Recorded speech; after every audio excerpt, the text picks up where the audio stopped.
to destroy the heads of a great nation, so your own head shall be destroyed. She tosses his head through space. Destructo is terrified of this. Stardust, Stardust, please have mercy on me. Stardust's instant answer reaches the killer's ear. You had no mercy on your victims, you fiend, so now you'll pay the penalty. Destructo's head comes within reach of the giant. This is the giant headless huntsman or something of the planet Xeron. I can't remember. The giant places the head on his own shoulders. And Destructo's head begins disappearing into the giant's body. Help! I'm sorry, I see there's a child in the audience. I'm sure you've seen worse than this, but imagine seeing this in 1940. Anyhow, so that's sort of a typical story outline of any given Stardust or Fantomah story. They all, follow the same basic plot. Somebody's up to do something bad. Stardust or Fantomah sees the whole thing, lets lots of people suffer, right? And then goes down and spends... Most of the story is like 7-page story. Maybe 5 of the pages is Stardust or Fantomah kicking their ass. You can see, if you're trying to do a story and a half a month, you're going to start repeating yourself in some way, shape, or form. What's really extraordinary about Hanks, though, is that he keeps coming up with these graphic visualizations of various ways of torturing people, and one after another. It's remarkable for their variety and for their terrific graphic sensibility. He just keeps kind of outdoing himself story after story. He also did a series about a lumberjack. And these stories didn't follow the patterns of the stories of the Stardust or the Fantomah stories with the omnipotent overseer looking down. This was basically just an excuse to draw pictures of guys beating the crap out of each other. The story's barely there. Mostly it's just Big Red and guys fighting. Jump on and bounce off. And Hank's extraordinary command of human anatomy. Get him, gang. Bong, zowie. Those look like they were lettered afterwards, those sound effects to me. So it's quite amazing. This guy did all of this work in this short time. It's twisted work. You can see. I think you probably got a good taste for it now. What he was interested in, this righteous, flaming sword of vengeance coming down and meting out revenge with a heavy slab of ice-cold poetic justice, story after story, page after page. What kind of guy was Fletcher Hanks?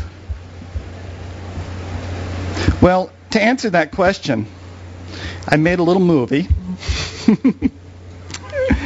And let's see if we can get it going here. I found an expert to share with you just who this guy was. Should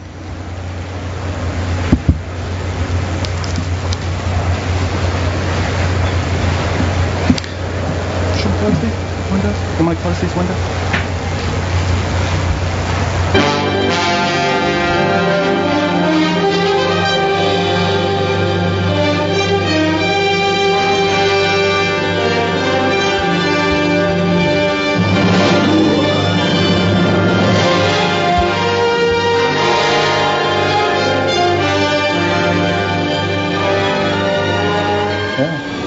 But he was a charmer.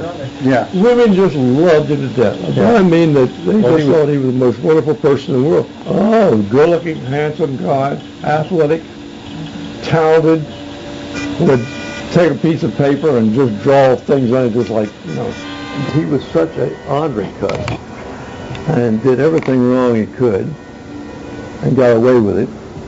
His father was a minister, and he was the only child.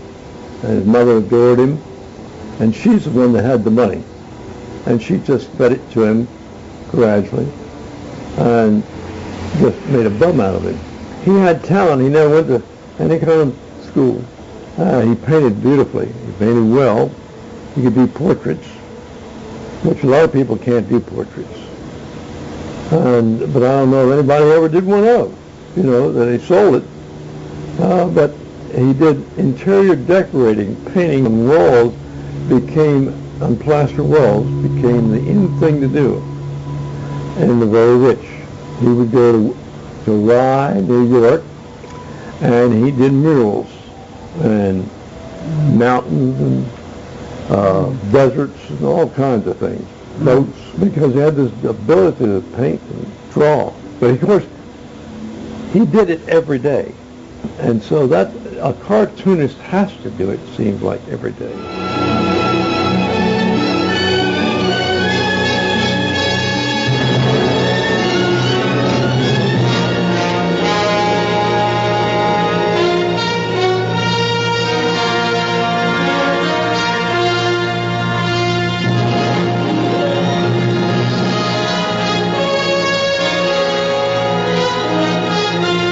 Every time he made some money, he'd come home and stay drunk.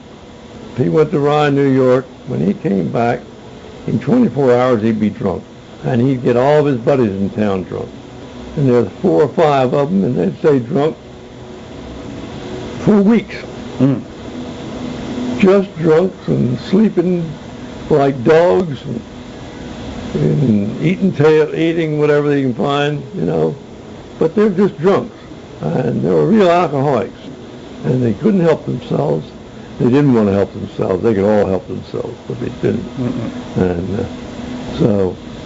And I saw quite a few of them die from alcoholism, but he never died from alcoholism, and he had a good constitution. No matter how much he drank, he would do a lot of exercise the next day. He loved exercise, and he did it well. He knew all about the muscles and what were good for, he called them long muscles and short muscles.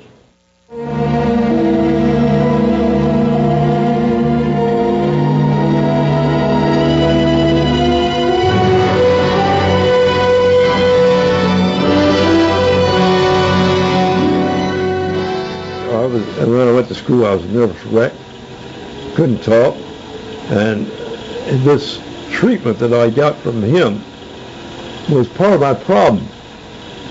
It was an emotional problem. It was emotions. I couldn't get myself to talk. I couldn't get myself to concentrate, and couldn't concentrate and cry all the time. Oh yeah, he threatened me a lot of times. Oh yeah. I remember he kicked me so hard once at the head of the stairs that I landed about halfway down. That's a right good jump. So anyway, that was I was small enough so when he kicked me, he couldn't move me.